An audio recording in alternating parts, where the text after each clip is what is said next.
Turning a profit through Mother Nature can be precarious, a fact of which America's farmers are acutely aware. Things like soil health and weather intersect with fluctuating input costs, trade disruptions, and an array of other variables, creating perpetual uncertainty. So as agricultural products move from the field to end users, financially offsetting such potential losses, or hedging, has become essential.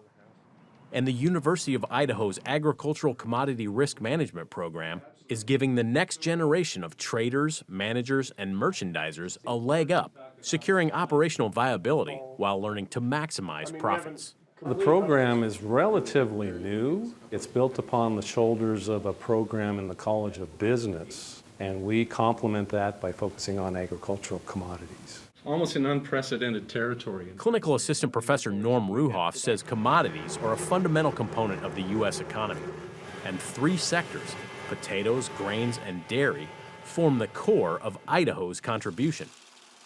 And by harnessing basis, the difference between the cash price of a commodity and its Board of Trade futures price, farmers can lock in prices and join speculators to make money as markets rise and fall. What if we see an opportunity where basis weakens seasonally? Growing up on an Idaho family farm and cutting his teeth at a local grain elevator, Ruhoff later spent years in the Midwest commodity trade before returning home to impart bins full of knowledge. We were kind of trading a reversion back to the mean. Ruhoff's students get their feet wet with supply and demand analysis, form risk management strategies, and dive into real-world experience. We'd like to sell that 5,000 bushels cash grain at $5.68 to you. Students in our case have a chance to actually trade the actual commodity and take on the futures position to hedge that. So from an agribusiness perspective, it's about margin management, sustainability of the family farm. So what we try to do is teach them the concept of, if you own a bushel of wheat, what kind of risk do you encounter in the marketplace? So once they buy that bushel of wheat, they can actually sell that back to the cash market, do nothing, be exposed to market risk, or hedge it. And that's essentially selling it on the futures market. But understanding puts and calls is a process, even for students who grew up around agriculture. I remember my very first day in this class, and I remember the first question I asked, I raised my hand and said, "Norm, you're teaching us how to gamble. Why don't we just go play blackjack?"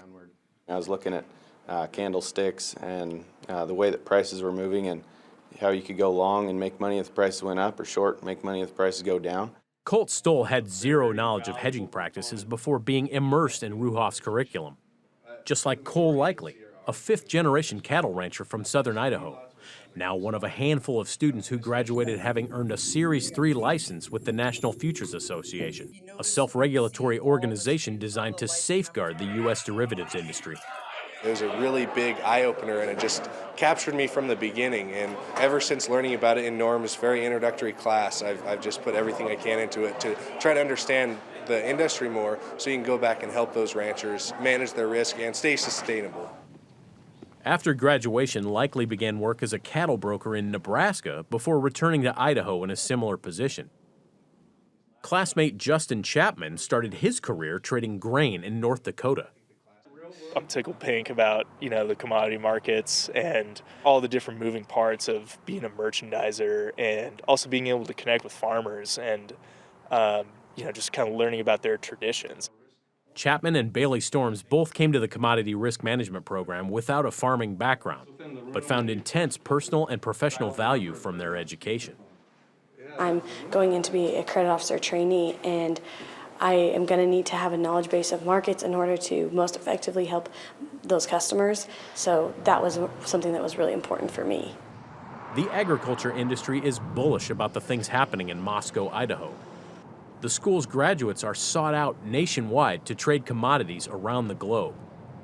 And Ruhoff says alumni are giving back by mentoring the next batch of undergrads.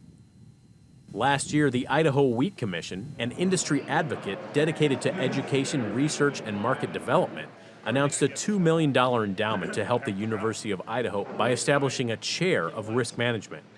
Commissioner Bill Flory, who graduated from the school decades before the risk management program came into being, runs a diverse operation in the northern part of the state.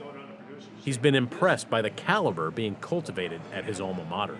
Norm is just an outstanding prof. I mean, he's got the real world experience. He's really well grounded. He listens. He lets them run. You know, I mean, it's just classroom is very dynamic, and that's very important. Yeah, appreciate it. I think you're definitely on the right track.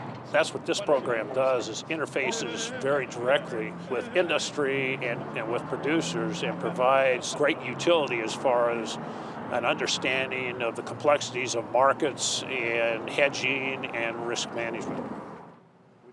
Similar approaches are scarce across America's academic landscape, and university staff beam with pride over what they've helped build. I look back on my career, and this is an opportunity for me to really pay it forward. I'm a third-generation grain merchandiser, followed my father and grandfather into a small country operation. And beyond that, out of a family of 8 kids, 6 of us graduated from the university. So very proud to see what we're doing with our program and putting recognition out there for the University of Idaho. For Market to Market, I'm Josh Bittner.